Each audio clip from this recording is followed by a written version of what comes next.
अभये तूष्ण तीर्थेषु चाम्रता विंध्य कंदरे मांडवीय मांडवी नाम स्वाहा महेश्वरे पुरे।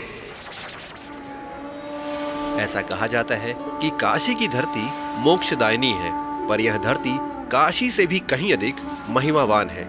इसी कारण इसे गुप्त काशी के नाम से भी जाना जाता है। नमस्कार दोस्तों, स्वागत है आपका द बंजारा मैन में। और आज हम देखेंगे भगवान शंकर की पुत्री नर्मदा जी के तट पर बसे हुए इस पुरातन नगर महेश्वर को।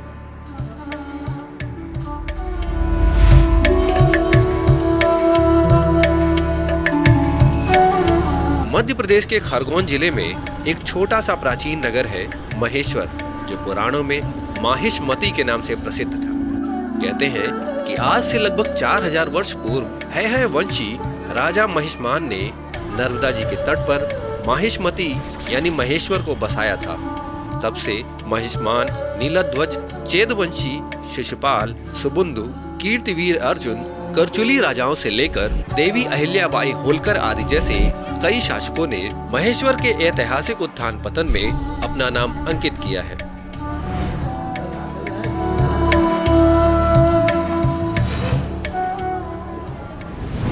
प्राचीन काल में महेश्वर धार्मिक, राजनैतिक, शैक्षणिक और आध्यात्मिक गतिविधियों का केंद्र था।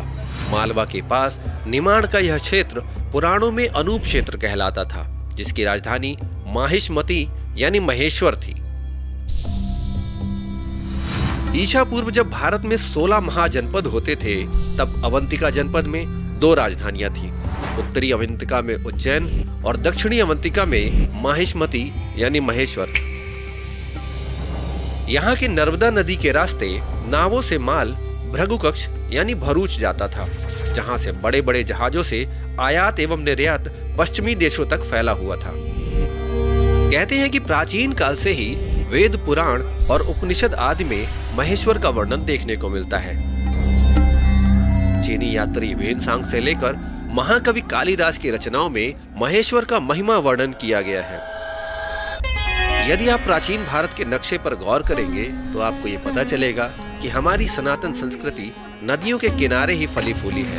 नर्मदा जी के पवित्र घाट अंगीरा, कपि, जमदग्नि, मार्कंडेय और मतंग आदि ऋषि महर्षियों की तपोस्थली रहे हैं। मां नर्मदा की पीली मिट्टी के ढेर पर बना महेश्वर का यह किला कई ऐतिहासिक घटनाओं का साक्षी रहा है। 4वीं-5वीं शताब्दी के दौरान सुबुंधु और महेश्वर नाम के राजाओं द्वारा इस किले का निर्माण करवाया गया था। सदियों पुराने इस किले ने समय की मार और कई आपदाओं को झेला है। सन 1733 में मल्हाव राव होलकर जी द्वारा बड़े स्तर पर इस किले में पुनर्निर्माण का कार्य किया गया था। यदि आप स्थापत्य कला की दृष्टि से महेश्वर को देखेंगे तो यहाँ के महल, मंदिर, छतरियों से लेकर यहाँ के सुंदर घाटों को देखकर आपका मन मोहित हो जाएगा।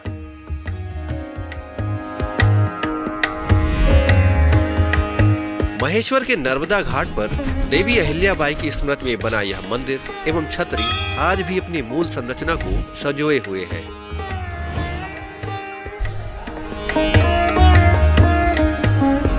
कारी की सुंदर कारीगरी के साथ फूल पत्तियों, गजराज गति के साथ रामकृष्ण लीला व दशावतारों को यहाँ की दीवारों पर बड़ी सुंदरता से उकेरा गया है। यहाँ की बारीक सजावट और मूर्तियों की सुदृढ़ता उस समय की शिल्पकारी के वैभव को दिखलाती है।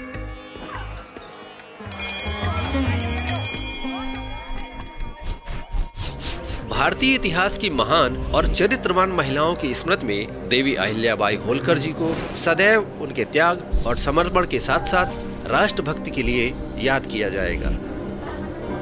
महेश्वर के किले के पश्चिमी हिस्से में है देवी अहिल्याबाई का राजवाड़ा, जहां पहुंचकर आप समय में पीछे चले जाते हैं। पुराने समय में बनी इमारत की बनावट और कारीगरी यहाँ के वातावरण को अपने आप ही सौम्य कर देती है। भवन के एक कोने में सजी हुई देवी अहिल्याबाई की सभा आज भी जीवंत लगती है। ऐसा कहा जाता है कि इसी स्थान पर बैठकर देवी अहिल्याबाई अपनी सभा को संबोधित करती थी। सन 1766 में अपने ससुर मल्हाव राव होलकर जी की मृत्यु के बाद देवी अहिल्याबाई जी ने महेश्वर का उत्तराधिकार संभाला था और फिर सारे देश को अपनी कर्म भूमि बनाया था। देश के सभी तीर्थों पर घाट, मंदिर, धर्मशालाएं, कुएं, बावड़ी और वृक्षारोपण आदि जैसे कई सत्कर्म किए थे। राजवाड़े के एक खास हिस्से में एक स्वर्ण झूला है जो 1732 तोला, 4 मासा और 1 रत्ती का है।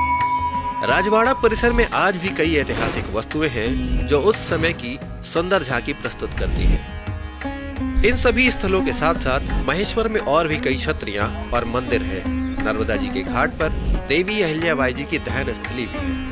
नर्मदा जी की तेज धारा के बीचों बीच बाणेश्वर महादेव जी का मंदिर इस नदी की धारा को और भी दिव्य कर देता है।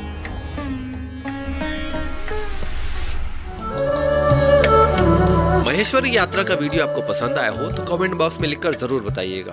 यदि कोई खास स्थान छूट गया है तो उसे अगली बार जरूर शूट करूंगा। यात्राओं की सुंदर तस्वीर देखने के लिए आप मुझे इंस्टाग्राम पे द बंजारा मैन के नाम से फॉलो कर सकते हैं। जल्दी मिलते हैं एक नई जगह और एक नए वीडियो के साथ। तब तक के लिए द बंजारा मैन की ओर से धन्यवाद।